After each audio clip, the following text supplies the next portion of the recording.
వార్తా కథనాలపై విశ్లేషణ కార్యక్రమం మార్నింగ్ న్యూస్ కు స్వాగతం. నేను మీ జర్నలిస్ట్ సత్య.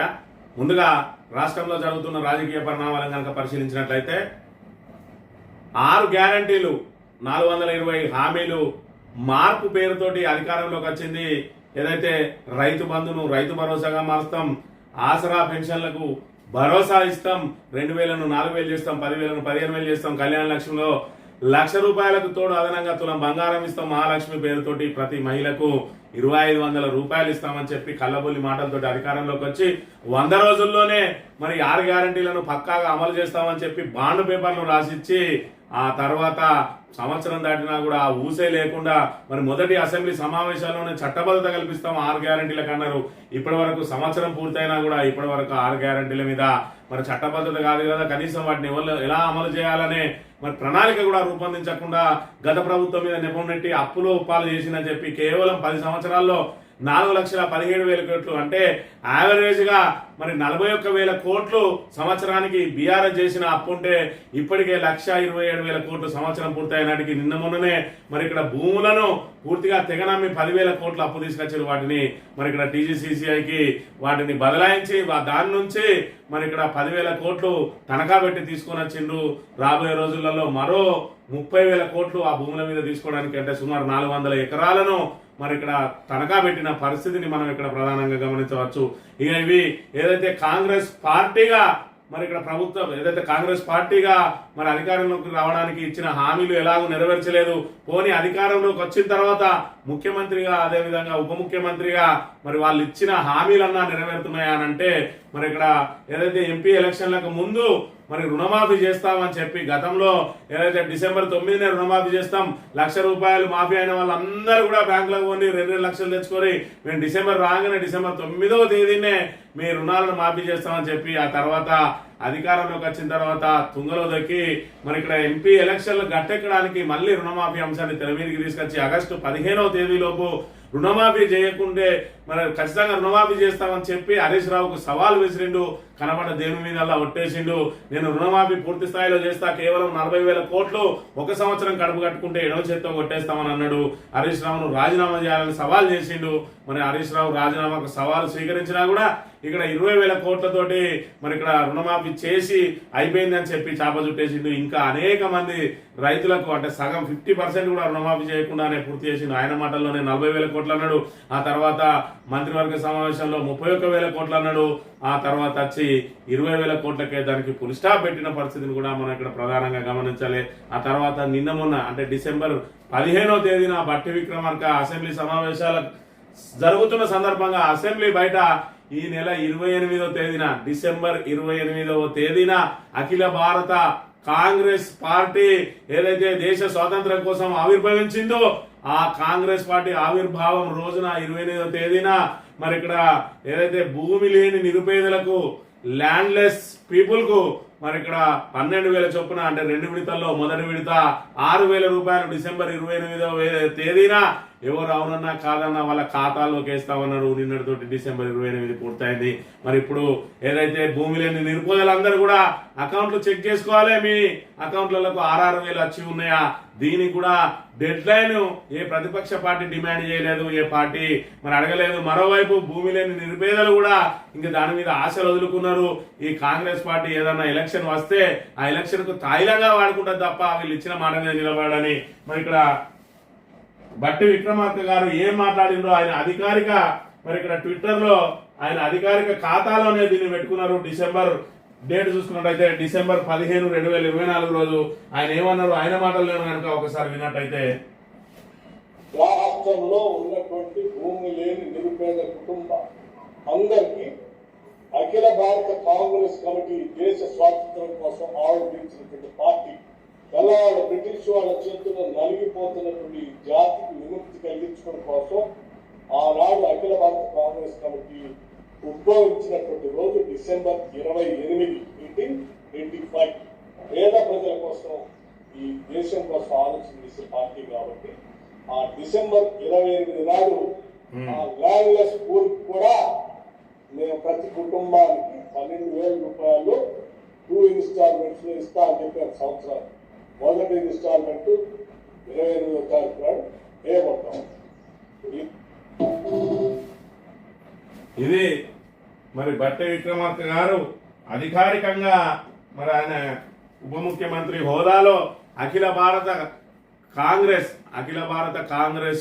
1885లో ఏదైతే తెల్లవాళ్ళ దగ్గర నుంచి బ్రిటిష్ వాళ్ళ దగ్గర నుంచి స్వతంత్రం రాబట్టడం కోసం, స్వతంత్రం సాధించడం కోసం ఏర్పాటైంది అఖిల భారత కాంగ్రెస్ డిసెంబర్ 28. ఆ డిసెంబర్ 28వ తేదీనే మరి ఇక్కడ నిరుపేదలకు ఏదైతే మాట ఇచ్చినామో 12,000 రూపాయలు ఇస్తామని చెప్పి దాన్ని మరి ఇక్కడ 6,000 వేయబోతున్నాం అని అంటాడు. ఇప్పుడు రైతు భరోసా ఏదైతే హామీ ఉన్నదో వీళ్ళది 3వ హామీ రైతు భరోసా. రైతు భరోసా హామీలో భాగంగా ప్రతి రైతుకు 15,000 రూపాయలు రైతు భరోసా ఇస్తా అన్నాడు. అక్కడికి ఒకరికి ఎగ్గొట్టిండు, ఒక సీజన్ ఎగ్గొట్టిండు, ఒక సీజన్ రైతు బంద్ వేసిండు, 2వ సీజన్ రైతు భరోసా ఎగ్గొట్టిండు, 3వ సీజన్ కు విధి విధానాల పేరుతోటి మరి ఇక్కడ ఇంటినే యూనిట్ గా అన్నాడు. ఇంటినే యూనిట్ గా తీసుకొని మరి ఇక్కడ 7 ఎకరాలకే పరిమితం చేస్తామని, సాగు చేసిన వాళ్ళకే చేస్తామని చెప్పి మరి ఏదో ఏరియల్ సర్వేలు చేసి దాని ద్వారా మరి కేటాయిస్తామంటా ఉన్నాడు. కౌలు రైతులకు 15,000 ఇస్తా అన్నాడు. మరి ఇక్కడ రైతు కౌలు రైతు ఇద్దట్లో ఎవరికి ఇస్తారంటే రైతు పోయేది రైతుకు పోతుంది, కౌలు రైతు పోయేది కౌలు రైతుకు పోతుంది, ఇద్దరికి కూడా ఇస్తామన్నాడు. మరి ఇద్దరికి కూడా మొండి చేయి చూపెట్టిన పరిస్థితి. ఇప్పుడు చూసుకున్నట్టయితే రైతు కూలీలకు మరి ఇప్పుడు అదే రైతు భరోసా ఏదైతే హామీ ఉన్నదో ఆ గ్యారెంటీ ఉన్నదో ఆ గ్యారెంటీలో రైతు కూలీలకు కూడా 12,000 ఇస్తా అన్నాడు. సంవత్సరం గడిచినా ఇప్పటి వరకు అతిగతి లేదు. మొన్న డిసెంబర్ 15 హఠాత్తుగా గుర్తొచ్చింది రైతు కూలీలు. ఎందుకంటే మరి ఇక్కడ సంక్రాంతి తర్వాత మరి స్థానిక సంస్థల ఎన్నికలు నిర్వహించబోతున్నాం కాబట్టి రైతు కూలీలకు ఇచ్చే 6,000 మరి గ్రామంలో అత్యధిక మందికి 6,000 ప్రభుత్వ పరంగా ఇచ్చి కాంగ్రెస్ కు ఓట్లు వేయించుకోవాలనే మరి ఆలోచనలో ఉండే మరి 28 కనుక ఇచ్చినట్టయితే మరి ఇప్పట్లో స్థానిక సంస్థల ఎన్నికలు జరిగే అవకాశం లేదు. ఎందుకంటే స్థానిక సంస్థల్లో 42% రిజర్వేషన్ పెట్టాలన్నా దాన్ని ఎగవేయాలన్నా దానికి కారణాలు సాకులు వెతుక్కోవాలి.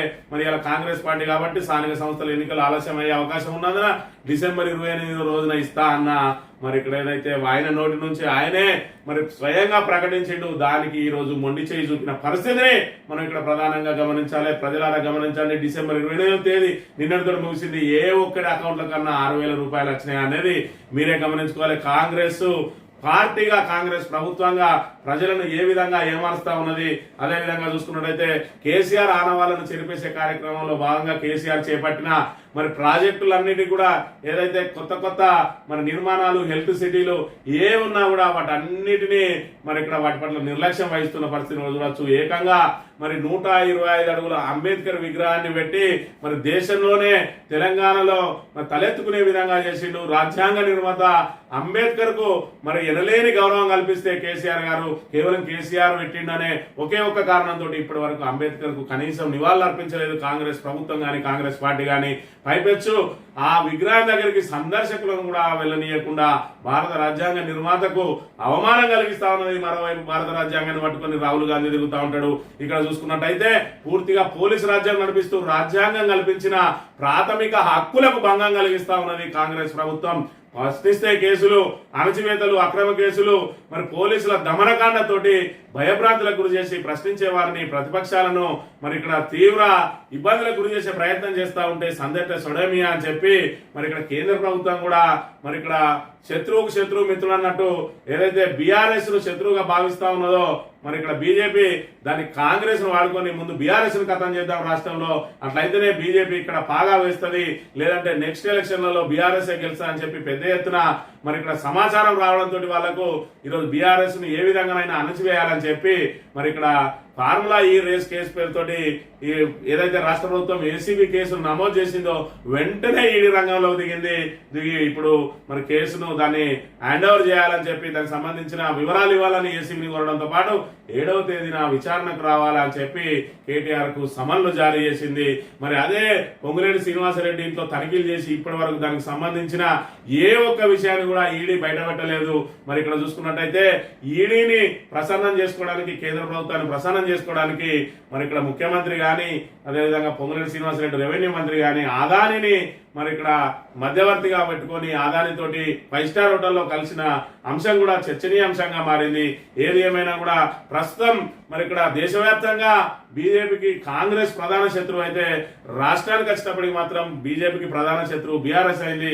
దానికోసం మరి ఇక్కడ ఢిల్లీలో కుస్తీ పడ్డా కూడా గల్లీలో మాత్రం దోస్తీ కొనసాగిస్తూ ఉంది. దానికి మరి రేవంత్ రెడ్డిని మరి పావుగా వాడుకుంటా ఉన్నది. రేవంత్ రెడ్డి కూడా కాంగ్రెస్ అధిష్టానం ఒకవేళ తనను కనుక మన సీఎం పీఠం నుంచి తప్పించినట్లయితే నాకు ప్రత్యామ్నాయం ఉన్నది అని చెప్పి చూపించడానికి ఇటు ఆదానికి స్నేహస్తం అందిస్తూ వయా ఆదాని బీజేపీతో మిలాఖత్ అవ్వడానికి కూడా సిద్ధంగా ఉన్నాడని చెప్పి అనేక మరి విమర్శలు ఆరోపణలు కూడా వెల్లువెత్తుతున్నాయి. ఏది ఏమైనా కూడా మరి కాంగ్రెస్ ప్రభుత్వ పనితీరు చూసుకున్నట్టయితే ఏడాదిలో పూర్తిగా అధమ స్థాయికి చేరుకున్న పరిస్థితిని అయితే మనం ఇక్కడ ప్రధానంగా గమనించవచ్చు. వార్తా కథనాలను కనుక పరిశీలించినట్లయితే నిన్నటి రోజున మన భారత ప్రధానికి అంత్యక్రియలు జరిగినాయి మన్మోహన్ సింగ్ కి. మరి ఇక్కడ దేశంలోని ప్రముఖులందరూ కూడా మరి కన్నీళ్లతోటి నివాళులు అర్పించిన పరిస్థితిని కూడా మనం ఇక్కడ ప్రధానంగా గమనించవచ్చు. ఇక ట్రిబుల్ ఉత్తర భాగానికి టెండర్లు టెక్నికల్ ఫైనాన్స్ బిడ్లను ఆహ్వానించిన కేంద్రం ఫిబ్రవరి 14 తుది గడువు 15 బిడ్ల ఓపెన్ 7,104 కోట్లతో 161 కిలోమీటర్ల నిర్మాణం 4 లేళ్ల access controlled green field expressway మొత్తం 5 ప్యాకేజీలుగా పనుల విభజన 2 ఏళ్లలో పూర్తి చేయాలని స్పష్టీకరణ. భూసేకరణను వ్యతిరేకిస్తున్న అన్నదాతలు మరి ట్రిపుల్ ఏదైతే ఉత్తర భాగానికి టెండర్లు అయితే వేసారు కానీ ఇంకా భూసేకరణకు సంబంధించిన సమస్యలు మాత్రం పూర్తి కాలేదు. ఒకవైపు అన్నదాతలు పూర్తిగా వ్యతిరేకిస్తా ఉన్నారు. మరి భూసేకరణకు సంబంధించి వారికి మరి సరైన నష్టపరిహారం చెల్లించి భూసేకరణ పూర్తి చేసి మరి ఇక్కడ త్రిబుల్ మరి చేయాల్సి ఉన్నది. త్రిబుల్ అనేది మరి ఖచ్చితంగా ఇది గత ప్రభుత్వ హయాంలోనే ఈ త్రిబుల్ కు మరి ఇక్కడ బీజం పడ్డదనే విషయాన్ని గమనించాలి. త్రిబుల్ అనేది మరి పెరుగుతున్న ఏదైతే నగర విస్తీర్ణకు త్రిబుల్ రీజనల్ రింగ్ రోడ్ అనేది అవసరం. కానీ దాన్ని ఎవరి ఇష్టం వచ్చినట్టు వాళ్ళు అలైన్మెంట్లు మార్చుకుంటూ మరి ఇక్కడ ఉన్న అలైన్మెంట్లు మార్చి రైతులకు తీరని నష్టం చేయడం అనేది మానుకొని యథావిధిగా మరి గత ప్రభుత్వం ఏదైతే దానికి తీసుకొచ్చిందో ఏదైతే దాని ప్లానింగ్ చేసిందో ఆ ప్లాన్ ప్రకారమే నడుచుకొని ఎవరికి ఇబ్బంది కలగకుండా ట్రిబుల్ ను వీలైనంత తొందరగా పూర్తి చేస్తే మన నగర అభివృద్ధికి అది తోడ్పడుతుంది అనే విషయాన్ని మరి ఇక్కడ మనం గమనించవచ్చు. సాహో నితీష్ సూపర్ సెంచరీతో విజృంభణ. మెల్బోర్న్ టెస్ట్ లో తెలుగు క్రికెటర్ సత్తా సుందర్ తో కలిసి రికార్డ్ భాగస్వామ్యం 8వ స్థానంలో వచ్చి శతకం బాదిన నితీష్. మరి ఇక్కడ నితీష్ రెడ్డి మన హైదరాబాద్ కుర్రాడు మరి ఏదైతే టెస్టులో 8వ స్థానంలో వచ్చిండు. 8వ స్థానంలో మరి ఇక్కడ ఏదైతే ఫాలో అను తప్పది ఇది ఖచ్చితంగా ఆల్రెడీ చేజార్చుకున్నాం అనే సమయంలో వచ్చి 8వ స్థానంలో సెంచరీ బాది మరి దానికి విలువైన భాగస్వామ్యం కల్పించి ఫాలో అను తప్పించి ఈ రోజు ఇండియాను మరి ఓటమి నుంచి తప్పించి ఒక్కసారిగా వెలుగులోకి వచ్చిండు. టెస్టుల్లో మరి 8వ స్థానంలో వచ్చి పేరు తెచ్చుకోవడం అంటే సామాన్యమైన మాట కాదు. మరి దీనికి కేటీఆర్ గారు కూడా మరి ట్వీట్ చేస్తూ రాబోయే రోజులలో భారత్ కు కెప్టెన్ గా మరి ఇక్కడ సత్తా ఉన్న మరో క్రికెటర్ దొరికిండు మన తెలంగాణ నుంచి అని చెప్పిన పరిస్థితిని మనం ఇక్కడ ప్రధానంగా గమనించవచ్చు. ఈ ఆదాయం అధోగతి. రాష్ట్ర ఖజానాకు భారీగా తగ్గిన రాబడి. నిరుడితో పోల్చితే 7,000 కోట్లు తగ్గుదల. తెలంగాణ ఏర్పడిన తర్వాత తొలిసారి క్షీణత. నిరుడి కన్నా 7% తగ్గిన ఆదాయం. కోవిడ్ కష్టకాలంలోనూ ఆదాయ వృద్ధి నమోదు. ఒక కుటుంబానికి గత సంవత్సరం వచ్చిన సంపాదన కన్నా ఈసారి ఎక్కువ వస్తేనే బాగుపడుతున్నట్టు లెక్క. ఇదే సూత్రం రాష్ట్రానికి దేశానికి వర్తిస్తుంది. గతంతో పోలిస్తే ఒక రాష్ట్ర ఆదాయం ఏటికేడు వృద్ధి చెందితేనే ఆర్థికంగా వృద్ధి చెందుతున్నట్లు లెక్క. కానీ నిరుడితో పోలిస్తే ఈ 8 నెలల్లో తెలంగాణ ఆదాయం భారీగా తగ్గిపోయింది. మరి ఇక్కడ చూసుకున్నట్టయితే ఒక్కొక్క సంవత్సరంలో మనం ముందడుగు వేస్తూ వెళ్ళాలి. మరి ఇక్కడ 10 సంవత్సరాల కాలంలో ఈసారి మాత్రమే తగ్గుదల వచ్చింది అని అంటే ప్రభుత్వ పనితీరు ఏ విధంగా ఉన్నదో చూడవచ్చు.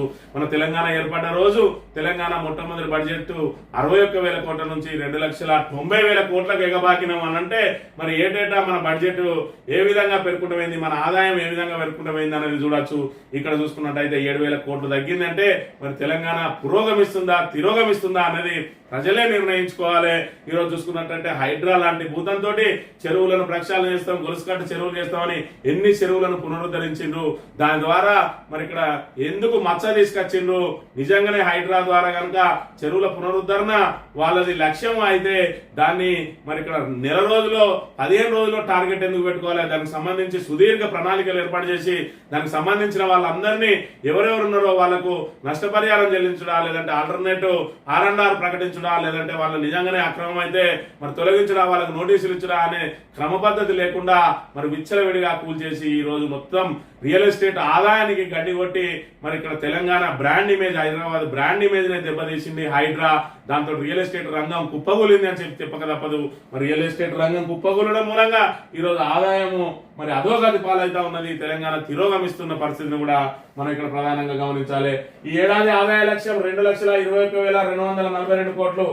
8 నెలల్లో వచ్చింది కేవలం 1,03,300 కోట్లు, 46.69% మాత్రమే. నిరుడితో పోలిస్తే నవంబర్ నాటికి 2023-24 వచ్చిన ఆదాయం 1,11,141 కోట్లు, అంటే తగ్గింది 7%.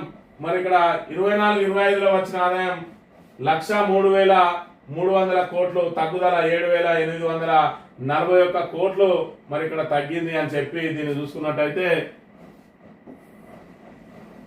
తెలంగాణ ఆదాయం ఏ విధంగా అధోగతి పాలవుతున్నది అనేది మన ఇక్కడ లెక్కల ద్వారా వివరించింది. మరి రోజు రోజుకు ఆదాయ పరిమితిని, ఆదాయాన్ని పెంచుకుంటూ పోవాల్సింది పోయి మరి తిరోగమనం ఏ విధంగా పెడతా ఉన్నది అంటే ప్రభుత్వ నిర్ణయాలు ఏ విధంగా ఉంటున్నాయి, ఆ నిర్ణయాలకు మరి ఇక్కడ అదే విధంగా రియల్ ఎస్టేట్ రంగంలో అదే విధంగా అంటే రిజిస్ట్రేషన్ల పరంగా ఏ విధంగా చూసుకోవాలి, మరి ఆదాయాన్ని ఏ విధంగా పెంచుకోవాలి అంటే అది కేవలం మద్యం మీదనే ఆధారపడి మరి మద్యం ద్వారా ఆదాయాన్ని ఎలా పెంచుకోవాలని చూస్తున్నది తప్ప మరి ఇక్కడ పేద ప్రజలందరికీ కూడా మరి వాళ్ళకు ఒక వెసులుబాటు కల్పిస్తూ ఒకవైపు ఇటు వెసులుబాటు కల్పించడం, మరోవైపు ఆదాయాన్ని ఏ విధంగా పెంచుకోవాలని చెప్పి మరి ఇటు సంక్షేమాన్ని, అభివృద్ధిని మరి సమపాలలో సాగించాల్సింది పోయి సంక్షేమ పథకాలకు కూడా కోతలు విధిస్తూ మరి ఇక్కడ పూర్తిగా అప్పుల మీదనే ఆధారపడి మేడుపండు చందంగా ఉన్నది ప్రస్తుత కాంగ్రెస్ ప్రభుత్వ పనితీరు అనే విషయాన్ని కూడా మనం గమనించాలి. ఇక రైతులెత్తిన ఉపగ్రహ పాటు సాగు చేసిన భూమికి రైతు భరోసా, శాటిలైట్ సర్వే ఆధారంగా సాగు గుర్తింపు, సర్వే కంపెనీలతో మంత్రి తుమ్మల భేటీ, కంపెనీల పవర్ పాయింట్ ప్రెజెంటేషన్. మరి రైతులెత్తిన ఉపగ్రహ పాటు అట ఏదైతే రైతు భరోసా ఇవ్వడానికి సాగు చేసిన భూములకు వేస్తారట, ఆ సాగు చేసిన భూములను కూడా ఏఈఓలు ఏవైతే సర్టిఫై చేస్తారో దాన్ని ఉపగ్రహం ద్వారా మళ్ళీ వాళ్ళు దాన్ని ఇక్కడ ఏదైతే గుర్తించి దానికి ఆమోద ముద్ర వేస్తేనే ఈ రోజు రైతు బంధు వచ్చే పరిస్థితి, రైతు భరోసా వచ్చే పరిస్థితి ఉంది. ఆ రైతు భరోసా కూడా మరి ఇక్కడ ఐటీ కట్టే వాళ్ళకి ఇయ్యరు, ప్రభుత్వ ఉద్యోగులకు ఇయ్యరు, ఇంజనీర్లకు ఇయ్యరు, లాయర్లకు ఇయ్యరు, మరి ఇక్కడ పెన్షన్దారులకు ఇయ్యరు, అదేవిధంగా ప్రజా ప్రతినిధులకు ఇయ్యరు. ఇకపోతే కుటుంబంలో ఎంతమంది ఉన్నా, మీకు ఎన్ని ఎకరాలు ఉన్నా 7 ఎకరాలకే పరిమితం కుటుంబం యూనిట్ గా రైతు భరోసా ఇవ్వడానికి మరి ఇక్కడ ఏదైతే పిఎం కిసాన్ ఎంతమందికి అయితే వర్తిస్తుందో అంతే మందికి రైతు భరోసా ఇవ్వడానికి ప్రభుత్వం ఇక్కడ చేస్తా ఉన్నది. అంటే సంక్షేమ పథకాలను ఆ రోజు మార్పు పేరుతోటి మీకు 10,000 వస్తాయి, రైతులు ఏమన్నా అడుక్కుంటాను రా మేము 15,000 ఇస్తా అంటాను అంటే 15,000 ఇస్తే అడుక్కున్నట్టు కాదు, 10,000 ఇస్తేనే అడుక్కున్నట్టు రేవంత్ రెడ్డి. మరి ఆయన మాటలు నమ్మిండ్రు. ఇలా రైతులు 10,000 ఎట్లా కేసీఆర్ ఇస్తాను కదా, మరి రేవంత్ రెడ్డి 15,000 ఇస్తా అంటాడు, ఒకసారి ఆ టోటేద్దాం ఇంకో 5,000 పెరుగుతాయి కదా అనుకున్నారు. కానీ మొదటికే మోసం వస్తుందని చెప్పి ఆ రోజు రైతులు ఊహించలేకపోయిండ్రు. ఈ రోజు చూసుకున్నట్టయితే మరి పిఎం కిసాన్ కు సంబంధించి 30 లక్షల మందికి లబ్ధిదారులు ఉన్నారు. అదేవిధంగా రైతు బంధుకు సంబంధించి 70 లక్షల మంది లబ్ధిదారులు ఉన్నారు. ఈ రోజు మరి రైతు భరోసా ద్వారా 30 లక్షల మంది కనుక లబ్ధి పొందినట్టయితే 40 లక్షల మందికి మొండి చేయి చూపించబోతా ఉన్నట్టుగా మనకి ఇక్కడ ప్రధానంగా స్పష్టమవుతా ఉన్నది. దానికి అనేక రకాల సాకులు వెతుకుతా ఉన్నారు. అందులో భాగంగా ఒకటి సాగు చేసిన భూమి అయితే, రెండోది ప్రభుత్వ ఉద్యోగులు, పెన్షనర్లు, లాయర్లు, ఇంజనీర్లు, డాక్టర్లు, మరి ఇక్కడ ఆదాయ పన్ను కట్టేవాళ్ళు, అదే విధంగా ప్రజాప్రతినిధులని అనేక కొర్రీలు పెట్టి ఇంటికి మరి నీకు 20 ఎకరాలున్నా 30 ఎకరాలున్నా కుటుంబం యూనిట్ గా చేసుకుని 7 ఎకరాలకే ఇవ్వబోతా ఉన్నారు. దీని ద్వారా రైతులు ఏ విధంగా నష్టపోబోతా ఉన్నారో మీరే బేరీ చేసుకొని మోసపోతే కోసపడతామన్న ఏదైతే కేసీఆర్ మాటలు పదే పదే తెలంగాణ ప్రజానీకం గుర్తు చేసుకుంటా ఉన్న విషయాన్ని కూడా గమనించాలి. ఇక మెస్ బిల్లులేవి రేవంత్ ముఖ్యమంత్రి మాటలు కోటలు దాటుతున్న చేతలు గడప దాటవు. సర్కారు తీరు చూస్తుంటే పరిపాలనపై సీఎం పట్టుకోల్పోతున్నట్టు తెలుస్తున్నది. శాసనసభలో సీఎం చెప్పిన మాటలు కూడా అమలు కావడం లేదు. గ్రీన్ ఛానల్ పెట్టి రాష్ట్రంలో విద్యార్థుల మెస్ బిల్లులు రూపాయి పెండింగ్ లేకుండా ఇచ్చామని సీఎం రేవంత్ రెడ్డి శాసనసభ సాక్షిగా చెప్పారని, కానీ 4 నెలల నుంచి మెస్ బిల్లులు పెండింగ్ లోనే ఉన్నాయని మాజీ మంత్రి హరీష్ రావు విమర్శించారు. జీతం ఆగొచ్చు కానీ విద్యార్థుల మెస్ బిల్లులు మాత్రం ఆగవని చెప్పిన సీఎం మాట ఏమైందని చెప్పి ప్రశ్నించిండు. సీఎం మాటకు చూసుకున్నట్టయితే ఒక బెస్ బిల్లు లేని ఆయన మాట వేరే ఉంటది, ఆయన జరిగే పనులు వేరే ఉంటాయి. మరి ఇక్కడ ఇందాక చూసిన డిప్యూటీ సీఎం గారు మరి ఇక్కడ ఏదైతే ఏఐసిసి ఆవిర్భావ దినోత్సవాన్ని ఉటంకిస్తూ చెప్పిన మాటలే నీటి ముడలైనాయి. ఇంకా రేవంత్ రెడ్డి మాటలకైతే ఇక ఆయన మాట ఏం మాట్లాడతాడో పని ఏ విధంగా ఉంటుందో తెలంగాణ ప్రజానీకం అందరికీ కూడా తెలిసిన విషయమే. ఇక్కడ చూసుకుంటే ఇక వరంగల్ హెల్త్ సిటీకి బ్రేకు, మరి 2500 పడకల ఆసుపత్రి మరి ఇక్కడ దేశంలోనే అత్యంత మరి పెద్దదైన అత్యంత ఆధునికమైన మరి అతి ఎక్కువ మంది నిరుపేదలు చికిత్స పొందడానికి మరి ఇక్కడ 27 అంతస్తులతోటి నిర్మాణం చేసుకోబోతా ఉన్నది. ఇప్పటికే 24 అంతస్తులు పూర్తి అయినాయి. మరి దీనికి సంబంధించి మరి ఇక్కడ పనులకు బ్రేక్ పడ్డదట. ఏదైతే రేవంత్ రెడ్డి సమీక్ష చేసి ఆడిటింగ్ చేసిన తర్వాత పూర్తిగా పనులు నిలిచిపోయినాయి. ఇది కనుక అందుబాటులోకి వచ్చే ఉంటే మరి ఇక్కడ ఉన్న ఏదైతే దక్షిణ తెలంగాణకు సంబంధించిన వాళ్ళు, ఉత్తర తెలంగాణకు సంబంధించిన వాళ్ళందరూ కూడా ఇక్కడ దీనిలో మరి అందుబాటులో ఉంటది. ఇక్కడ ఎవరికి చుట్టుపక్కల కరీంనగర్ అదేవిధంగా మరి వరంగల్ ఈ చుట్టుపక్కల ప్రాంతాల వాళ్ళందరూ కూడా ఎవరైనా కూడా ఎంజిఎం ఆసుపత్రికే మరి వెళ్తారు ఆధునిక వైద్యం కోసం. మరి ఇక్కడ మెరుగైన వైద్యం కోసం ఎంజిఎంకి వెళ్తారు. దాన్ని అప్గ్రేడ్ చేసి ఈరోజు అతిపెద్ద హాస్పిటల్ ఇక్కడ మరి కట్టబోతా ఉన్నది ఏదైతే హెల్త్ సిటీ పేరుతోటి. దాన్ని మరి సంవత్సర కాలంగా ఇప్పటికే పూర్తి కావాల్సిన హెల్త్ సిటీకి బ్రేక్ పడ్డది. కారణం ఏంటంటే ఇది కేసీఆర్ మరి మొదలు పెట్టింది కాబట్టి కేసీఆర్ ఆనవాళ్ళను చెరిపివేసే కార్యక్రమంలో భాగంగా ప్రజలకు సౌకర్యాలను ఏ విధంగా దూరం చేస్తా ఉన్నదో ప్రభుత్వం మరి దీని ద్వారా తెలుస్తా ఉన్నది. వరంగల్లో సూపర్ స్పెషాలిటీ దవాఖానపై సర్కార్ నిర్లక్ష్యం, దేశంలో నెంబర్ 1 దవాఖానగా తీర్చిదిద్దేలా కేసీఆర్ సర్కార్ ప్లాన్. బీఆర్ఎస్ హయాంలో 24 అంతస్తుల భవన నిర్మాణం పూర్తి, మిగిలిన కొద్దిపాటి పనులు పట్టించుకొని కాంగ్రెస్ ప్రభుత్వం రోగులకు అందుబాటులోకి రాకుండా నిలిచిపోయిన దవాఖానా అని చెప్పి మరి దీనిలో సేవలు అందించే వాళ్ళని చూసుకున్నట్లయితే హెల్త్ సిటీలో వైద్యుల సంఖ్య 500 మంది, వైద్య సేవలు అందించే విభాగాలు 35, నర్సులు 1000 మంది, ఇతర పారామెడికల్ సిబ్బంది 1000 మంది, టోటల్ గా మరి ఇక్కడ 2500 మంది మరి ఇక్కడ సిబ్బంది తోటి కలకలలాడుతూ మరి ఇక్కడ నిరుపేదలకు మెరుగైన వైద్యం అందించే హెల్త్ సిటీని మరి ఇక్కడ ప్రభుత్వ నిర్లక్ష్య మూలంగా పేదవాడికి మెరుగైన వైద్యం మరి అందుబాటులోకి రాకుండా పోతా ఉన్నది. దీనికి మరి కేసీఆర్ ఆనవాళ్ళను చెరిపేస్తా అని చెప్పి ఈ విధంగా ప్రజల మీద కక్ష తీర్చుకోవడం రేవంత్ రెడ్డి సమంజసం కాదు. ఇది ప్రభుత్వ ధనంతో కట్టింది, కేసీఆర్ సొంత పైసలు కాదు. అక్కడ ఏదైతే అంబేద్కర్ విగ్రహం పెట్టినా కూడా ప్రభుత్వ ధనంతో పెట్టింది. అది మరి అక్కడ సచివాలయం కడితే మాత్రం అందులో పోయి బాజాప్తా కూర్చుంటాడు. అది నీకు అవసరం అయ్యేది కాబట్టి మరి సచివాలయంలో కూర్చుంటావు. ఆ సచివాలయంలో అడుగు పెట్టకుండా ఎందుకుంటలేవు? మరి అది కూడా కేసీఆర్ ఆనవాలే కదా. ఎవరు అవునన్నా కాదన్నా మరి సచివాలయం అంత అద్భుతంగా కట్టిండు అని అంటే అది ఖచ్చితంగా కేసీఆర్ ఆనవాలే. మరి అలా కూర్చున్నప్పుడు అంబేద్కర్ దగ్గరికి ఎందుకు పోవు? అంబేద్కర్కి ఎందుకు నివాళి అర్పించావు? మరి ఈ 125 అడుగుల అంబేద్కర్ విగ్రహాన్ని ఎందుకు అవమానిస్తా ఉన్నావు? ఇది మరి ఇక్కడ ఏదైతే భారత రాజ్యాంగ నిర్మాత పట్ల నిర్లక్ష్యం కాదా అనే విషయాన్ని గమనించాలి. ఇక్కడ హెల్త్ సిటీకి బ్రేక్లు ఎత్తావు, మరి ఇక్కడ ఏదైతే సచివాలయంలో మాత్రం రాజభోగం అనుభవిస్తావు, ఇదే పద్ధతి అని చెప్పి సామాన్య ప్రజలు ప్రశ్నిస్తున్న పరిస్థితిని కూడా చూడాలి. ఈ భూములు ఇవ్వకుంటే గుంజుకుంటాం. మంచిర్యాల ఇండస్ట్రియల్ పార్క్ ఏర్పాటుకు 276.09 ఎకరాల భూసేకరణ, ఎకరాకు 13.5 లక్షలు ఇస్తాం, భూములు ఇవ్వండి, లేదంటే వాటిని ఎలా లాక్కోవాలో మాకు తెలుసు. మీటింగ్లు పెట్టి మరి బాజాప్తా బెదిరింపులు, ఓ ఫంక్షన్ హాల్లో అనధికారిక సంతకాల సేకరణ, తతంగానికి ఎంఆర్ఓ ఆర్డీఓ సైతం హాజరు, తక్కువ ధరకే దళితుల పంట భూములు లాక్కొని పరిహారం కొట్టేసేందుకు కాంగ్రెస్ నాయకుల స్కెచ్, దిక్కుదోచక సంతకాలు చేశామంటున్న రైతులు అని చెప్పి మరి ఇక్కడ వేంపల్లి శివారు అదేవిధంగా పోచంపాడు శివారుకు సంబంధించి మంచిర్యాలలో 276 అసైన్డ్ భూములలో ఎకరాల అసైన్డ్ భూములలో ఐటీ పార్కు ఇండస్ట్రియల్ పార్కు కోసం భూసేకరణ చేయడానికి ప్రభుత్వం సిద్ధమైంది. దానికి మరి అక్కడ స్థానిక నాయకులు మరి అదైతే నియోజకవర్గానికి ప్రాతినిధ్యం వహించే నాయకునికి సంబంధించిన అనుచరులు నాయకుడు కలిసి ఒక స్కెచ్ చేసిండ్రు.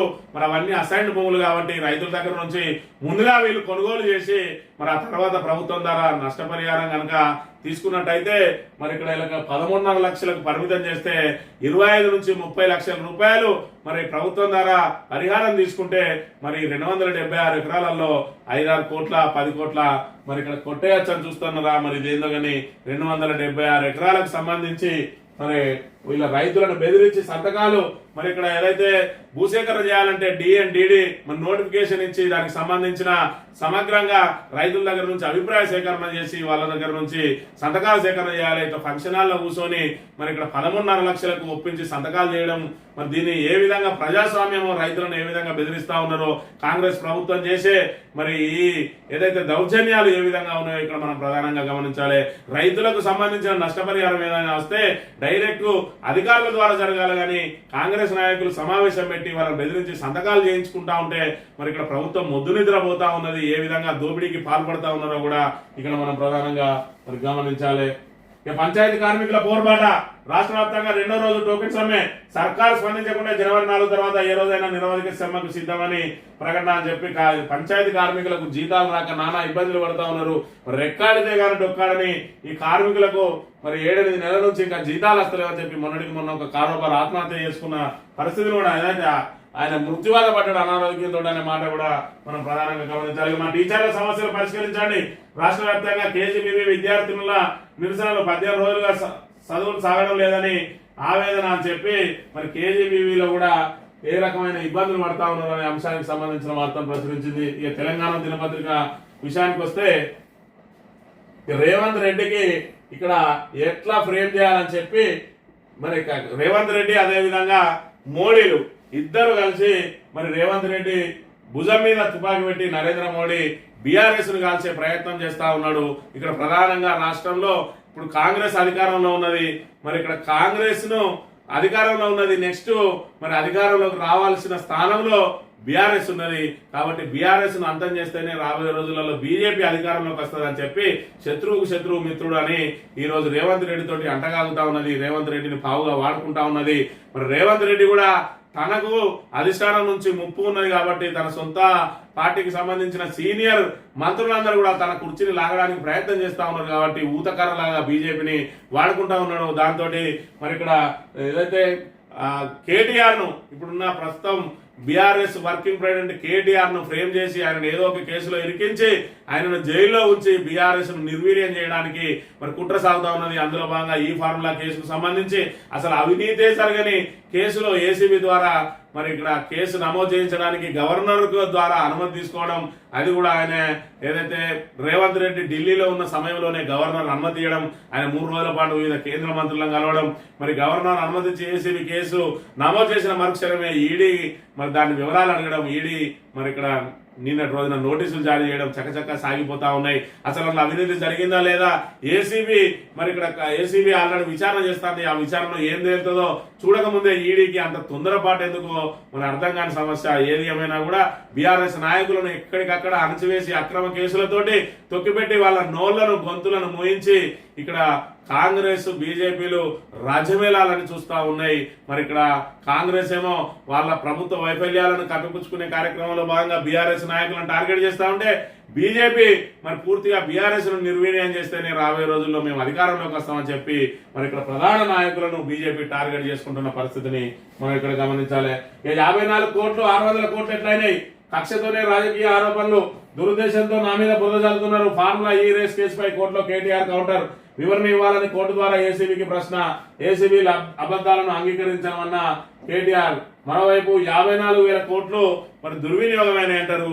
మరి ఏకంగా అసెంబ్లీ సాక్షిగా 600 కోట్లు పోయినాయని చెప్పి మరి రేవంత్ రెడ్డి అంటాడు.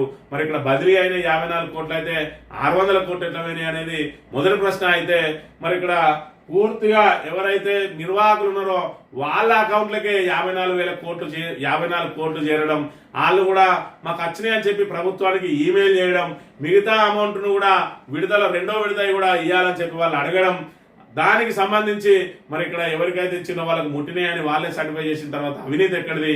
నిజంగానే వాళ్ళకి ఇవ్వడమే అవినీతి అయితే వాళ్ళని ఎందుకు పార్టీగా చేర్చలేదు, వాళ్ళని పేరు ఎందుకు ఎఫ్ఐఆర్ లో చేర్చలేదు అనేది మరి ఇక్కడ పూర్తిగా రాజకీయ కక్ష సాధింపు కార్యక్రమంలో భాగంగా మరి కేటీఆర్ ను దురుద్దేశపూర్వకంగా ఆయన ఇమేజ్ ను బీఆర్ఎస్ ఇమేజ్ ను దెబ్బతీయడం కోసం పెట్టిన కేసు అని మరి ఇక్కడ తెలంగాణ ప్రజలందరూ కూడా అర్థం చేసుకోవాల్సిన అవసరం ఉన్నది. బట్టి సారు పైసలు పడతలే, భూమి లేనులకు ఏడాదికి 12,000 రూపాయలు ఇస్తామని ప్రకటించిన కాంగ్రెస్ పార్టీ ఈ నెల 25న 6,000 ఇస్తామన్న బట్టి 28వ తేదీ దాటిన ఊసేలేని ముచ్చట ఇందాకనే చూసినాం. స్వయంగా ఆయన మాటల్లోనే ఆయన ట్విట్టర్ అధికారిక అకౌంట్ లో పెట్టిన మరి ఇక్కడ అందులోనే చెప్పిండు ఖచ్చితంగా మేము మరి ఏదైతే అంతర్జాతీయ కాంగ్రెస్ ఆవిర్భావం ఏ రోజైతే స్టార్ట్ అయిందో ఆ డిసెంబర్ 28నే మేము ఇవ్వబోతున్నాం అన్నాడు. కాకపోతే ఇప్పుడు దగ్గర స్థానిక సంస్థల ఎలక్షన్లు ఇంకొంచెం లేట్ అయ్యేది ఉన్నాయి కాబట్టి ఈ 6,000 పంపిణీ కార్యక్రమం కూడా లేట్ అవుతుంది. ఇది మొదటి విడత మాత్రమే ఇస్తారు అని చెప్పి మరి అనుమానం అనుమానం వ్యక్తం చేస్తా ఉన్నారు అందరు కూడా. ఎందుకంటే ఎలక్షన్లు వస్తేనే ఏదో ఒక పథకం తెర మీదకి వస్తా ఉన్నది. మరి ఇక్కడ ఎంపీ ఎలక్షన్ల సమయంలో రుణమాఫీ తెర మీదకి వచ్చింది. ఈ రోజు రైతు భరోసాను మళ్ళీ 6,000 రూపాయలు తెర మీదకి వస్తా ఉన్నాయి. ఆ తర్వాత మళ్ళీ మొండి చేయి చూపుతారని చెప్పి ఇక్కడ అందరూ కూడా మరి డౌట్ తింటున్న పరిస్థితి కూడా గమనించాలి. గురుకులంలో మరోసారి ఫుడ్ పాయిజన్, 10 మంది విద్యార్థులకు అస్వస్థత, నిర్మల్ ప్రభుత్వ హాస్పిటల్లో చికిత్స, అన్నం సరిగా వండకపోవడం వల్లనే ఘటన. మరి ఇక్కడ గురుకులాల్లో జరిగే ఏదైతే ఈ ఫుడ్ పాయిజన్ ఘటనలో మాత్రం ప్రభుత్వం అరికెట్టలేకపోతా ఉన్నది. పూర్తిగా గురుకులాలను నిర్వీర్యం చేసింది. గురుకులాల నిర్వహణ చేతగాకపోతే దాన్ని ప్రతిపక్షానికి అందించినా కూడా మరి ఆ గురుకులాల నిర్వహణ ఏ విధంగా చేయాలనో, లేదంటే అదే ఆర్ఎస్ ప్రవీణ్ కుమార్ కి అప్పచెప్పినా కూడా గురుకుల నిర్వహణ ఏ విధంగా చేయాలనో చేసి చూపిస్తాడు. ఇప్పటికైనా ప్రభుత్వం మొద్దునిద్ర వీడాలే. అసలు దానికి సమస్యకు పరిష్కారం కనుగొనడానికి ఇప్పటికి కూడా మరి వాళ్లకు ఎందుకు దాన్ని పరిష్కారం చేయలేకపోతా ఉన్నారు, దానిలో ఉన్న లోపాలను ఎందుకు సరిదిద్దలేకపోతా ఉన్నారో మరి ఆ భగవంతునికే తెలవాలి ఈ విషయం. అయితే సాక్షి దినపత్రిక విషయానికి వస్తే నితీష్ రెడ్డి వైల్డ్ ఫైర్ అని చెప్పి మరి ఇక్కడ 8వ స్థానంలో వచ్చి సెంచరీ కొట్టి ఈ రోజు భారతదేశ ప్రజలతో పాటు యావత్ క్రికెట్ ప్రేమికుల మరి వాళ్ళ చూపును తన వైపు తిప్పుకొని ఈ రోజు మరి ఏదైతే ఒకటే రోజులో స్టార్ గా ఎదిగిండు నితీష్ రెడ్డి అనే విషయాన్ని అయితే మనం ఇక్కడ ప్రధానంగా గమనించవచ్చు. ఇక రోడ్ ఎక్కిన ఉత్తర రింగ్ అని చెప్పి రీజనల్ రింగ్ రోడ్ కు సంబంధించిన టెండర్లు మరి NHIA పిలిచింది అని చెప్పి దీనికి సంబంధించిన వార్తను ప్రచురించింది. అల్విదా మన్మోహన్ జీ మాజీ ప్రధానికి ఘనంగా తుది వీడ్కోలు. 7వ విచారణకు రండి. ఫార్ములా ఈ రేస్ కేసులో కేటీఆర్ ఈడీ సమన్లు. అంతకుముందే 2న BLN రెడ్డి, 3న అరవింద్ కుమార్ ను విచారించిన అధికారులు. వారికి కూడా సమన్లు జారీ. విదేశీ సంస్థకు నేరుగా సొమ్ము బదిలీ చేయడం పైన ఫోకస్. మనీ లాండరింగ్ తో పాటు ఫెమా కింద కూడా దర్యాప్తు అని చెప్పి మరి ఇక్కడ ఏం జరిగింది, ఎందుకు జరిగింది అనే విషయాలన్నీ కూడా తెలంగాణ ప్రజల ముందు ఉన్నాయి, యావత్తు భారతదేశ ప్రజల ముందు ఉన్నాయి. మరి ఇక్కడ ఫార్ములా ఈ రేస్ అనేది ప్రపంచ వ్యాప్తంగా కూడా ఒక పేరెన్నిక గల్ల ఆ రేసు మన భారతదేశంలో నిర్వహించడం, అది తెలంగాణలో నిర్వహించడం, ఆ అవకాశం రావడమే ఒక గొప్ప. దాన్ని కొనసాగించలేని ఇక్కడ ప్రభుత్వం మరి దాన్ని చేతులెత్తేసింది. మరోవైపు దీన్ని అభినందించాల్సిన మరి ఇక్కడ కేంద్ర ప్రభుత్వం కూడా దీనిలో కొడుగుడ్డు మీద ఈకలేరి బీఆర్ఎస్ ను బదనాం చేయడానికి కాంగ్రెస్ తో జతగట్టిన అంశాన్ని అయితే మరి ఇందులో ప్రధానంగా గమనించాలి. ఆంధ్రజ్యోతి విషయానికి వస్తే తారలు దిగివచ్చిన వేళ తారలు దిగివచ్చిన వేళ మరి ఏం చేసినాయంటే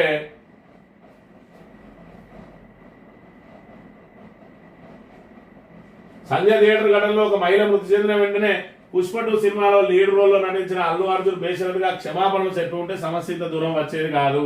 ఆ సినిమా సక్సెస్ మీట్ సందర్భంగా సీఎం రేవంత్ పేరును అల్లు అర్జున్ మర్చిపోయారు.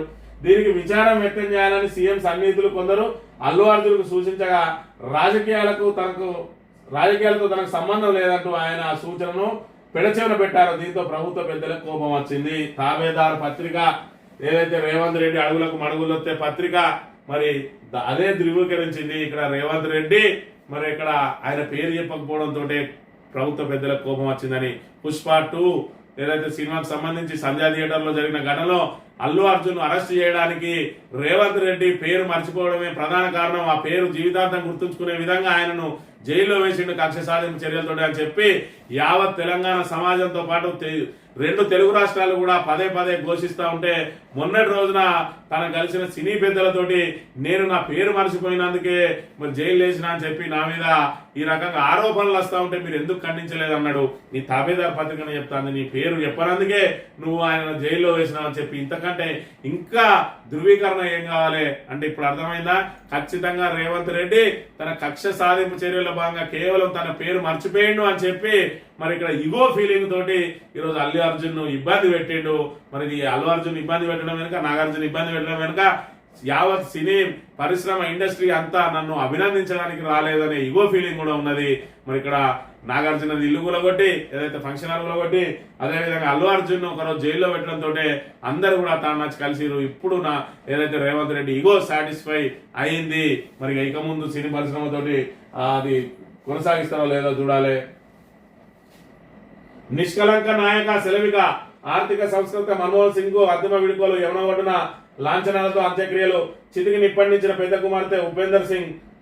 రాష్ట్రపతి ప్రధాని సోనియా, రాహుల్, రేవంత్ నివాళి. పాడమోసిన రాహుల్ గాంధీ వాహనంపై రేవంత్ శ్మశాన వాటికలో అంత్యక్రియలపై కాంగ్రెస్ అభ్యంతరం. స్మారకానికి స్థలమిస్తాం, రాజకీయం తగదు అని చెప్పి కేంద్రం మరి ఇక్కడ చూసుకున్నట్టయితే మన్మోహన్ సింగ్ ఎవరు అవునన్నా కాదన్నా మరి ఆయన భారతదేశాన్ని ఇలా ఆర్థికంగా నిలబడడానికి మరి ఆయన చేసిన ఆర్థిక సంస్కరణలు పివి నరసింహారావు హయాంలో ఆయన ఆర్థిక మంత్రిగా ఆయన అందించిన సేవలతోటి ఈరోజు భారతదేశం ముందుకు సాగుతుందనడంలో ఎలాంటి అభ్యంతరం లేదు. కానీ ఇక్కడ ఒకటి విషయం గమనించాలి, ఆ రోజు అధికారంలో ఉన్న రోజు కాంగ్రెస్ అధికారంలో ఉన్న రోజు పివి నరసింహారావు చనిపోతే ఆయన అంత్యక్రియలు మరి ఇక్కడ హైదరాబాద్ ఏదైతే ఢిల్లీలో ఎందుకు నిర్వహించలేదు, అదే విధంగా స్మారక స్తూపానికి సంబంధించి ఏదైతే పివి మరి అడుగుజాడలు అక్కడ ఎందుకు కనబడనీయకుండా అది హైదరాబాద్కి ఎందుకు ఉటావుట్న తరలించిండు, ఏఐసిసి కార్యాలయంలో కూడా కనీసం ఆయన మృతదేహాన్ని ఉంచడానికి కూడా అనుమతి ఇవ్వలేదు ఆ రోజు కాంగ్రెస్. అంటే దుర్మార్గ కాంగ్రెస్ ఇక్కడ ఒక తెలుగు ఏదైతే దక్షిణాది రాష్ట్రాల నుంచి వచ్చిన ఒక ప్రధాని ఒక నాయకుడు అక్కడ ఆయనకు సంబంధించిన స్మారక స్తూపం ఉంటే దక్షిణ భారతదేశ ప్రజలందరికీ కూడా ఒక చైతన్యం వస్తుంది, రాజకీయ నాయకులకు కూడా ఒక చైతన్యం వస్తుంది. ఈ పేరు మారిపోతే రాబోయే రోజుల్లో దక్షిణాది వాళ్ళ మరి ఆధిపత్యం కొనసాగే అవకాశం ఉంటుందని దక్షిణాది నుంచి ఎదిగిన ఏకైక నాయకుడిని తొక్కిపెట్టి మరి ఇక్కడ కాంగ్రెస్ పార్టీ అధికారంలో ఉన్న రోజు ఆయన అంత్యక్రియలను ఢిల్లీలో చేయకుండా హైదరాబాద్ కు తరిమేసిండు. ఇవాళ మన్మోహన్ సింగ్ కోసం ఇక్కడ శ్మశాన వాటికలో అంత్యక్రియలు నిర్వహించడానికి కాంగ్రెస్ అభ్యంతరం పెట్టిందట. మీరు కనీసం ఆ శ్మశాన వాటికలో కూడా మా పివి అంత్యక్రియలు జరగడానికి మీరు అవకాశం కల్పించలేదు, ఆయనకు స్మారకానికి మీరు స్థలం కేటాయించలేదు. ఇప్పుడు ఈ ముసలి కన్నీరు కాస్తా ఉన్నది కాంగ్రెస్. ఈ దుష్ట కాంగ్రెస్ ఏ విధంగా ఉంటుంది అనేది మనం అర్థం చేసుకోవాలి. మన తెలుగు ప్రజల ఆరాధ్య దైవం లాంటి పివి నరసింహారావు ఇక్కడ ముఖ్యమంత్రిగా చేసిండు, ప్రధానమంత్రిగా చేసిండు, ఆర్థిక సంస్కరణలు ప్రవేశపెట్టడంలో పివి నరసింహారావు దిట్ట అనే విషయం మనందరికీ తెలిసిన విషయమే. అలాంటి వ్యక్తి మరి చనిపోయిన తర్వాత కాంగ్రెస్ ఏ విధంగా అవమానించింది. ఈ రోజు ప్రభుత్వం పోయి మరి బీజేపీ ప్రభుత్వం ఉంటే మన్మోహన్ సింగ్ శవాన్ని అడ్డం పెట్టుకుని రాజకీయం చేయడానికి ఏ విధంగా ప్రయత్నం చేస్తుందో మన తెలంగాణ ప్రజలు తెలుగు ప్రజలందరూ కూడా గమనించాలి. గడువు ముగిసిన ఒక్క టెండర్ రాలే. త్రిపుల్ దక్షిణం డిపిఆర్ తయారీలో పరిస్థితి ఇది. టెండర్లు రీకాల్ జనవరి 20 దాకా పొడిగింపు. మన త్రిపురాల దక్షిణానికి సంబంధించి డీటెయిల్ ప్రాజెక్ట్ రిపోర్ట్ తయారు చేయడానికి టెండర్లు పిలిస్తే టెండర్ల సమయం పూర్తయినా కూడా ఒక్క టెండర్ రాలేదట. అది మన కాంగ్రెస్ మరి గొప్పతనం. అది అంటే కాంగ్రెస్ ప్రభుత్వం మీద నమ్మకం లేక ఎవరు ముందరికే రావడం లేదనే విషయాన్ని అయితే మనం ఇక్కడ గమనించాలి. సంక్రాంతి లోపే భూభారతి నిబంధన రూపకల్పనలో సిసిఎల్ఏ పోర్టల్ డాష్ బోర్డులు 3 రకాల ప్రతిపాదనలు, ధరల్లో 11 మాడ్యూల్స్, భూభారతిలో 6, 11 కాలమ్స్తో అందుబాటులోకి పహాని, సీఎం ఆమోదం, గవర్నర్ నోటిఫైతో వెంటనే అమల్లోకి అని చెప్పి సంక్రాంతి లోపే భూభారతిని తీసుకొస్తానని మరి ఇప్పటి వరకు విఆర్ఓ వ్యవస్థకు సంబంధించి ఇంకా ఎలాంటి విధి విధానాలు ఖరారు కాలేదు. ఎవరు ఇంకా ఆప్షన్లు పెట్టుకోమంటే ఎవరు ఆప్షన్లు పెట్టుకోలేదు. వాళ్ళకు సంబంధించిన జాబ్ చార్ట్ లేదు. అసలు వాళ్ళు ఏం చేయాలి? మరి రికార్డుల నమోదు కార్యక్రమం, ఏదైతే వాళ్ళు భద్రపరిచే కార్యక్రమం విఆర్ఓల చేతికిస్తే ఇంకా అదనంగా వాళ్ళు ఏమేమి విధులు నిర్వహించాలనే జాబ్ చార్ట్ రాలేదు. వాళ్ళకి సంబంధించిన పే స్కేల్కి సంబంధించి కానీ వాళ్ళు పదవి విరమణ పొందే వరకు మరి వాళ్ళ ప్రమోషన్ పాలసీకి సంబంధించి కానీ ఎలాంటి విధి విధానాలు ఖరారు కాలేదు. కానీ హడావిడిగా భూభారతిని మాత్రం తెర మీదకి తీసుకొస్తా ఉన్న విషయాన్ని మనం గమనించాలి. ఈనాడు దినపత్రిక విషయానికి వస్తే ఏదైతే త్రిపుల్ సంబంధించి 161 కిలోమీటర్ల 5 ప్యాకేజీలలో నిర్వహిస్తారట. 7,100 కోట్లతోటి మరి త్రిపుల్ నిర్మాణంతో హైదరాబాద్ ఖ్యాతి పెరుగుతుందనడంలో ఎలాంటి సందేహం లేదు. ఎందుకంటే మరి ఇక్కడ ఏదైతే నగర విస్తీర్ణం పెరిగిన కొద్దీ మరి దానికి సంబంధించిన రోడ్ల విస్తరణ కూడా అవసరం. ఏదైతే ఇప్పుడు మరి ఆ ఓఆర్ఆర్ ఏ విధంగా అయితే ఉన్నదో దానికి మరి ఓఆర్ఆర్ ద్వారా ఇప్పుడు హైదరాబాద్ బ్రాండ్ ఇమేజ్ పెరిగింది, త్రిపుల్ ద్వారా మరింత పెరిగిపోతా ఉన్నది. దానికోసమే మరి గత ప్రభుత్వం అనేక చర్చలు మరి దానికి సంబంధించిన ఏదైతే డీటెయిల్ గా దాని వివరాలన్నీ సేకరించిన తర్వాత త్రిపుల్ కు సంబంధించిన డిపిఆర్లు రూపొందించడం జరిగింది, ప్లానింగ్ రూపొందించడం జరిగింది. ఇక్కడ చూసుకున్నట్లయితే మన్మోహన్ సింగ్ సంబంధించి మరి ఆయన అంత్యక్రియల్లో ఏదైతే రేవంత్ రెడ్డి ఖచ్చితంగా రాహుల్ గాంధీ పక్కన ఒక్క ఫోటోలో కనబడాలని నిన్నటి రోజున ఆయన చేసిన మరి ఇక్కడ విన్యాసాలు మరి సోషల్ మీడియాలో ట్రెండింగ్ గా మారినాయి. ఆయన వంగవాడి రాహుల్ గాంధీ పక్క నుంచి చూడడం, ఈ విధంగా ఎక్కడన్నా ఒక్క కాడ రాహుల్ గాంధీ తోటి మరి ఇప్పటికే రాహుల్ గాంధీ తోటి చెడింది అని చెప్పి తెలంగాణలో ప్రచారం జరుగుతుంది. కాబట్టి రాహుల్ పక్కన ఫోటో కావాలని నిన్నటి రోజున మరి ప్రయత్నాలు చేసి చివరికి సాధించిన విషయాన్ని అయితే మనం ఇక్కడ ప్రధానంగా గమనించాలి. పొలం బాట పంట చేలకు రహదారులు గరిష్టంగా 15 అడుగుల వెడల్పుతో నిర్మాణం. రాష్ట్ర వ్యాప్తంగా 1022 పనుల ప్రతిపాదనలు. ఉపాధి హామీ కింద తొలి విడతలో 204 కోట్ల మంజూరు. నియోజకవర్గానికి 2 కోట్ల చొప్పున విడుదల అని చెప్పి పొలాలకు సంబంధించి మరి ఇక్కడ కాలిబాటతోనే ఓడు వాళ్ళు ఎరువులు పోవాలన్నా, అదే విధంగా ముందు వాళ్ళ పొలం ఇంకా కోతకు రాకుండా వెనుక వాళ్ళ పొలం కోతకు వచ్చినా, లేదంటే వీళ్ళు ముందు నాటేసుకున్న వెనుక పొలంలో పోవడానికి దారులు లేక నానా రకాల ఇబ్బందులు జరుగుతూ ఉన్నాయి తెలంగాణలో. ఖచ్చితంగా పొలాలకు దారులు అనేది అయితే ఇప్పుడున్న ప్రస్తుత పరిస్థితులలో యాంత్రీకరణ పెరిగింది కాబట్టి ఖచ్చితంగా పొలాలకు దారులు అవసరం. దీన్ని ప్రభుత్వం మరి చిత్తశుద్ధితో పూర్తి చేసే ప్రయత్నం అయితే చేయాల్సిన అవసరం ఉన్నది. మరి ఇక్కడ చూసుకున్నట్టయితే ఏదైతే కేటీఆర్ కు ఈడీ పిలుపు అని చెప్పి మరి ఏడన విచారణకు రావాలని అన్నది. ఏది ఏమైనా కూడా ఒకవైపు రాష్ట్ర ప్రభుత్వం విఫలమైంది, ఇచ్చిన హామీలు అమలు చేయడంలో, 6 గ్యారెంటీలు అమలు చేయడంలో విఫలమైంది. మరి దానికి సంబంధించి సంవత్సరం వరకు గడువిద్దామన్నా కూడా ఇక్కడ కాంగ్రెస్ ప్రభుత్వమే అనవసరంగా ఎదురుదాడికి దిగి వాళ్ళ పని వాళ్ళు చేసుకోకుండా మరి ఇక్కడ బీఆర్ఎస్ ప్రభుత్వాన్ని బదనాం చేసే కార్యక్రమంలో ఎదురుదాడికి దిగి ఈ రోజు చెతికిల పడ్డది, బొక్కబోర్లా పడ్డది.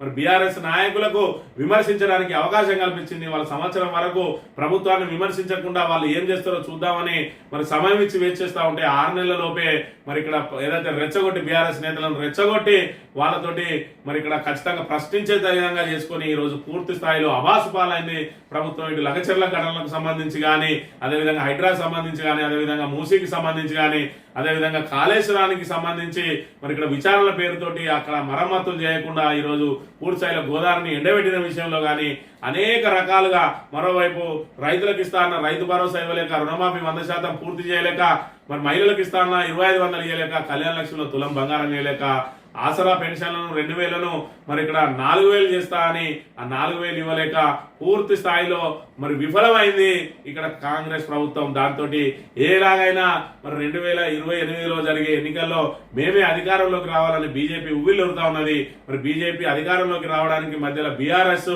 అడ్డుకట్టగా ఉన్నాయి కాబట్టి బీఆర్ఎస్ అడ్డుకట్టను తొలగించే కార్యక్రమంలో భాగంగా బీఆర్ఎస్ నాయకులను కేసులతో వేధించి మరి బీఆర్ఎస్ నిర్వీర్యం చేయాలని ప్రయత్నం చేస్తా ఉన్నది. కేసులతోటి ఏ పార్టీ కూడా నిర్వీర్యం కాదు. మరి ఈ విషయం ముందుగా గుర్తించాలి. ఇప్పటికే ప్రతిపక్షంగా మరి బీజేపీ చేయాల్సినంత పోరాటం చేస్తలేదు కాబట్టి బీజేపీ క్రేజ్ తగ్గింది.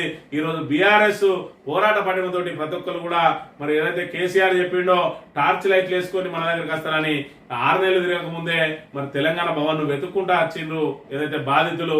దాంతో ఈ రోజు బీఆర్ఎస్ అనేది ప్రజా పోరాటాల ద్వారా ప్రజలకు మరింత చేరువైంది. ఒకవైపు కాంగ్రెస్ ప్రజా వ్యతిరేక విధానాలు, మరోవైపు బీఆర్ఎస్ సాగిస్తున్న ప్రజా పోరాటాల ద్వారానే బీఆర్ఎస్ నిలదొక్కుని ఉన్నది. కానీ మీరు కేసులతోటి బీఆర్ఎస్ ను మరి ఇక్కడ అంతం చేయలేరన్న విషయాన్ని ఇప్పటికైనా బీజేపీ పెద్దలు గ్రహించి బీజేపీ ప్రతిపక్ష పాత్రను మరి ఇక్కడ ఖచ్చితంగా పోషించి ఎవరైతే ముందుకు సాగుతా ఉన్నారో ఈటల రాజేందర్, మహేశ్వర్ రెడ్డి లాంటి వాళ్ళు వాళ్ళకు ప్రోత్సాహం ఇవ్వాలి. ఇక్కడ బీజేపీ ఆధిపత్య పోరుతోటి పూర్తిగా చెతికిల పడతా ఉన్నది. ఇప్పటికీ మరి వాళ్ళు అధ్యక్షుడిని మార్పు చేయలేక మరి ఇక్కడ తర్జన భర్జన పడుతున్న పరిస్థితి. ఇప్పటికీ పాత బీజేపీ నాయకులు ఎవరైతే ఉన్నారో కొత్తగా చేరిన వాళ్ళను తమతోటి కలుపుకోకపోవడంతో ఈ రోజు బీజేపీలో ఇబ్బందులు ఏర్పడ్డాయి. పూర్తిగా మరి గతంలో ఇప్పుడు ఏదైతే వచ్చిన 8 ఎంపీలు 8 మరి ఆ ఎమ్మెల్యేలు రాబోయే రోజుల్లో వాటిని నిలబెట్టుకోవడమే కష్టతరంగా మారే అవకాశం ఉన్నాయి. కాబట్టి ఇప్పటికైనా బీజేపీ నాయకులు బీఆర్ఎస్ ను వేధించడం అనుకుని ప్రజా సమస్యల మీద స్పందించడం కనుక నేర్చుకుని తక్షణం ప్రజా సమస్యల మీద పోరాటానికి కనుక బీజేపీ సిద్ధమైతే బీజేపీ ఎంతో కొంత బలోపేతమయ్యే అవకాశం ఉన్నాయి. కానీ కేసులతోటి బలోపేతం కాదు అనే అంశాన్ని వాళ్ళు గమనించాలని కోరుతూ ఇది ఈ రోజు మార్నింగ్ న్యూస్. తిరిగి రేపు వెళ్తాం. Thank you very much.